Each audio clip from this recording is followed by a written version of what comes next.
ufungaji wa Wilson Nangu hasa kwenye eneo la backline. Kwa hiyo kuumia kwao ukapelekea mipango mingi ya kiufundi kubadilika, na kama haitoshi wapinzani wakaweza kunufaika na advantage hiyo. Lakini goli ambalo amesababisha Alassane Kante ilimkata kabisa na kumuondoa mchezoni na akaomba kufanywa mabadiliko. Maana yake ni kwamba alishindwa kabisa kukimili pressure ambayo ilikuwa inamkabili. Baada pale kila kitu ndani ya timu ikabadilika na wapinzani wakanufaika. Tukimalizia semaji ni rasmi sasa, tunaweza kusema ile booster imeongezwa dirisha dogo. Ndio inahamishwa sasa kwenye NBC. Ya, kwa sasa kilichopo mbele yetu ni ligi kuu ya NBC pamoja na kombe la shirikisho.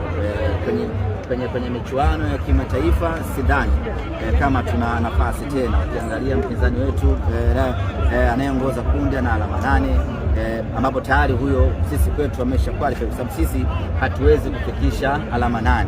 Hata tukishinda michezo miwili yote tunabaki na alama 7. Kwa hiyo tayari wa kwanza kwenye hili kundi ameshapatikana. Lakini mchezo unaofuata Esperance akishinda na yeye tayari amesha qualify.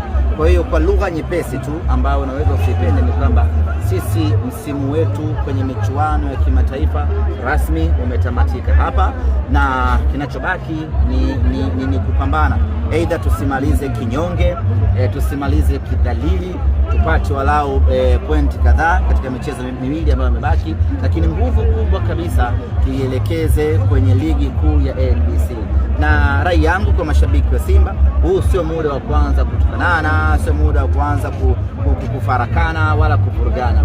Huu ni muda sahihi kabisa wa sisi kutulia na kujipanga kuangalia ligi kuu ya NBC tunaingiaje na tunakwenda kupata matokeo mazuri katika ligi hii.